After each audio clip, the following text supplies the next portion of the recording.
Welcome back to Advanced Functions, Polynomial Functions chapter. Today is lesson number 2. In this lesson, we're going to identify and describe different characteristics of a polynomial functions.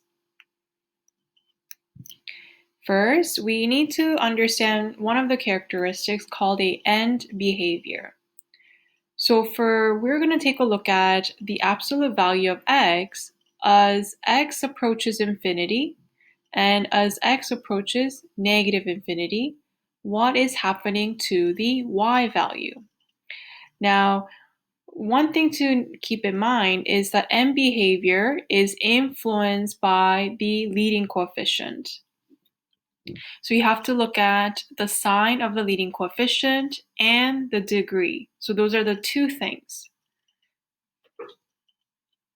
Question number 1. So find an example and sketch the end behavior of a polynomial functions. So when you're stating the end behavior, there's a pattern that you have to follow. So for example, the leading coefficient is going to be positive and it's an even degree. So an example could be f at x equals 2x4 minus x cubic plus x squared minus x plus 1. And if a leading coefficient is negative and it's still an even degree, so f at x could be negative x squared plus 2x minus 7, and so on. First things first, we don't really care about anything other than the leading term. So all of this, we don't really care. We're only going to look at the degree and the leading coefficient, whether it's positive or negative. So the degree, which is even, and the leading coefficient is negative. Then we are going to take a look at the end behavior. So if it's even degree with a positive leading coefficient, the end behavior, it's going to look something like this. So somewhere in the middle, it will be, it could be something like this. We don't know yet. But all we know is that if it's even degree with the positive leading coefficient, it's going to go upward in the same direction. So we say as x approaches negative infinity, y approaches positive infinity. And then as x approaches positive infinity, y approaches positive infinity. Do you see that? So this is as x approaches positive infinity, y is increasing. And same thing, as x approaches negative infinity, y is going to keep going up. Next, if we have an even degree with a negative coefficient, it's going to be the other way around. So it's going to go downward. Somewhere we don't know how it's going to turn out, but that's the end behavior. So we could say as x approaches negative infinity, comma, what's happening? Y is decreasing as x becomes smaller and smaller. So y approaches negative infinity. And as x approaches positive infinity, y is also, again, as x gets bigger and bigger, y is going to decrease. So it approaches negative infinity. So that is a general trend that you have to remember for any type of even degree with positive and negative leading coefficient. Now, what if the degree is odd degree? So there's, again, two scenarios, positive coefficient and negative coefficient. Positive and negative. An example could be f at x. If it's positive, it could be like x to the 5 plus 3x4 plus 3. And if it's negative, f at x equals negative 2x3 plus 4x minus 1. Again, we don't care anything other than the degree. So we're just going to cross this out. We don't pay attention for finding the M behavior.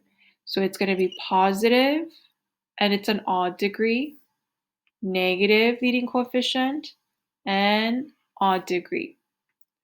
So let's try. So if it's positive, the M behavior for odd, it's going to be going in an opposite direction. Over here and going down. So somewhere down here, we don't know what's gonna happen, but I'm just showing you in a dashed line, it could possibly with a curve like this. So the pattern is that as x approaches negative infinity, so as x gets smaller, what's happening to y? Y is decreasing. So y approaches negative infinity. But if x approaches positive infinity, so as x gets bigger, y is approaching positive infinity. Okay, so that's the general trend. But if it's an negative coefficient, it's going to go the other way around. So it's going to go like this and like this in opposite direction. Okay, so as, same thing, it's the same phrase, as x approaches negative infinity, what's happening? As x gets negative, it's going up. So y approaches positive infinity. And as x approaches positive infinity, as x gets bigger, y is going to decrease. Y is going to get smaller and smaller, so negative infinity. So that is the general M behavior for any type of polynomial function. You have to just look at the trend of the leading coefficient and the degree. Next, we want to take a look at the symmetry. Is it going to be symmetrical through the origin? Or is it going to be symmetrical through the y-axis?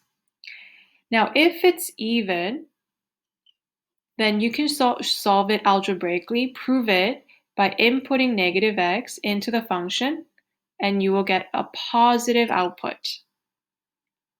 And you will also notice that all the exponents of x is even.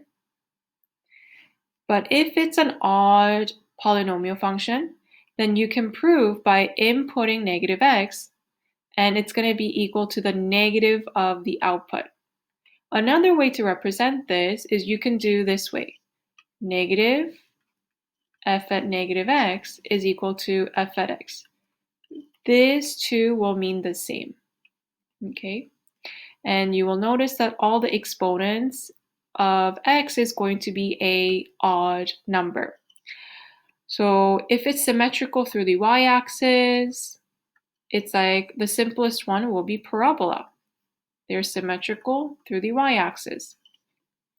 On the other hand, if it's, for example, a cubic function, they're symmetrical through the origin. So if it's symmetrical through the origin, what that means is that you will probably be flipping it twice, reflection. Reflection through the y-axis once, and then you're going to reflect that green graph to the x-axis, and you get the original function. So you're doing a reflection twice. Okay, so let's do a practice. Example 1, example 2. So we're given f at x, identify if it's even or odd. So just by looking at it, all the exponents are odd number. So therefore, we know right away this is going to be an odd function. Now, this is a factor form. So the exponent is 3, but if you actually expand it and put it in a descending order for the degree, you're going to multiply the exponents together. So the degree of this polynomial function, it's going to be x to the 6. 3 times 2, 6. So therefore, this is going to be an even function. Now, but if you want to double check further, what you can do is you could input f at negative x and see if you get the same formula as the original. So what I'm going to do, input negative x into all my variable, like this. Okay. So all I input was negative x into x. I can simplify this, becomes x squared minus 1 cubic. Now, what do you notice? It's exactly the same as my original. So we could say that f at negative x is equal to f at x, meaning that it is definitely even function shown algebraically. So if you also want to show this, if it's an odd or not, again, you're going to first test if it's an even or not. So it's negative x minus negative x cubic plus 2 negative x 5. Let's simplify negative x.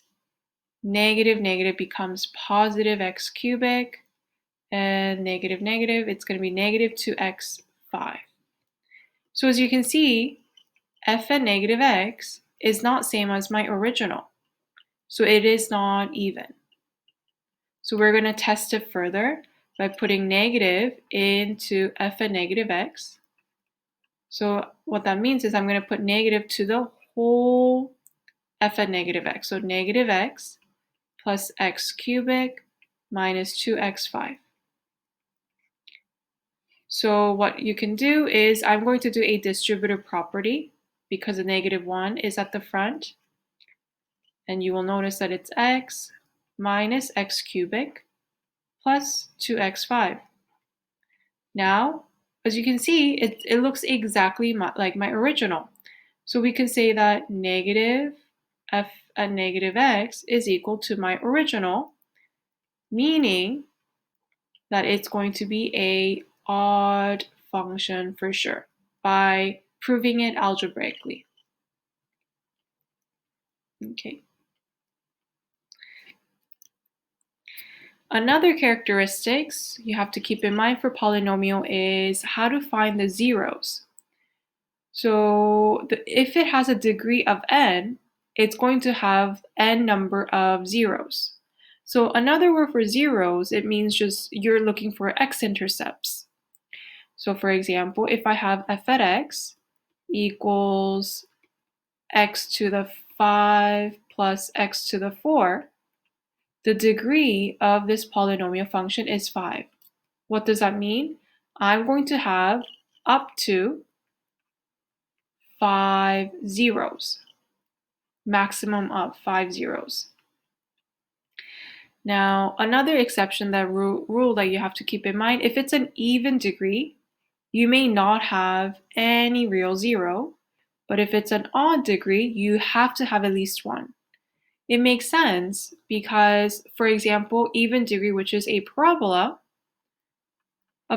could be going up or down, and it will never touch the x-intercepts. So for even exponent, you don't have to have any real zeros. But on the other hand, the odd degree, they're going in a different direction. So they have to somehow pass through the x-intercept one way or the other. So they have to have at least one real zero. Another characteristic is a turning point. So a turning point is a point where the slope is going to change in direction.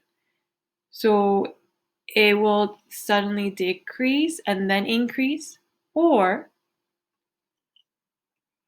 so this is a turning point where it's going to decrease and increase, or on the other way around, at this point, it's going to increase, and then at this point, it's going to shift the direction into going downward. And keep in mind, if it has n degree, you can have at most n minus 1 turning points. So that's a formula you have to keep in mind. So for example, if I were to have, let's say, f at x equals x cubic minus 4, I could have up to 3 minus 1, which is 2 turning points. Okay, but I can have up to 3 zeros. Okay, but because it's odd, you have to have at least 1 0. So that's, you have to remember. So now another thing, a turning point, it could be either a maximum or a minimum. Okay. Lastly, extrema points. So extrema points is another word for extrema. We call it either, it could be, there's two types of extrema points. It could be local or it could be global. So local means relative point and global means it's an absolute point. So we interchange the two terms. Now each turning point is going to be an extreme point. So it could be either global or local. Global means that it's the absolute, the highest point or the lowest point. Local point is any relative turning points. So for example, if I were to have a graph that looks like this, okay, so first I want you to identify how many turning points do you have. So I have 1 and 2 turning points. So this looks like the first point over here, it's a local maximum.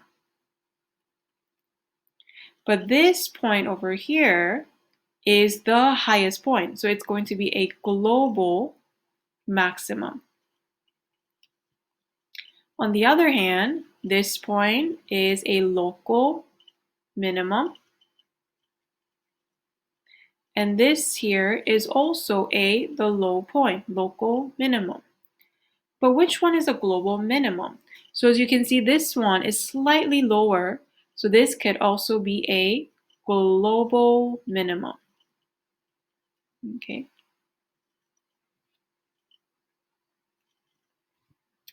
Question 3. Find the turning points for the polynomial functions and what degree have this function. Is it even or odd? Okay, let's see. So we have, how many turning points do we have? So we have 1 here. So identify any maximum or minimum points. 1 over here and another 1 over here. Okay. Now, assuming that this is going this way with the arrow,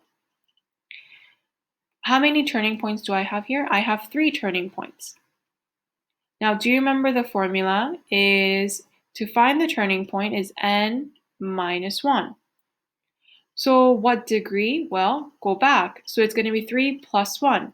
So the n could be either 4 or 6 or 8. Because the n behavior, it's going in the same direction and it's going up. So it's going to be positive, the leading coefficient, and the n degree is going to be a even. Okay. Find the local global mix. Okay, extreme endpoints. So let's find the turning points. 1, 2, and 3. Okay. Now, assuming that it has an arrow, so it makes a big difference. If it has an arrow, this point, so let's identify all the minimum. So this is going to be local minimum. This is also local minimum. This, on the other hand, it's going to be local maximum. Okay, now it's time for us to find a global maximum and minimum. So global means it's the highest point. But unfortunately, as you can see, the graph is going to keep going up. It's going to increase forever. So there is no global maximum. Okay, because it's going to keep going up and up. Now, what about global minimum? What is the most absolute lowest point? It's over here. The graph will never go below this point as a minimum, the local minimum. So it could be a local minimum, or it could be a global minimum as well. Okay. Next, so find the local and global extremum points for this polynomial functions. Okay, so let's see. Can we assume that the graph is going forever up and down? So turning points. This is a local maximum. This also turning point is a local minimum. Now, what about global maximum or minimum? Well, the graph is going to keep going up and up forever, and the graph is going to keep going down and down forever. So therefore, there is no highest because it's going up, and there is no lowest because it's going to go down. So therefore, there's no global max or min. But if I were to make a situation different by saying it looks something like this, then this is going to be my global minimum, and this point is going to be my global maximum, because it's going to end here with the end point. And on the other hand, this is my local maximum, and this is my local minimum.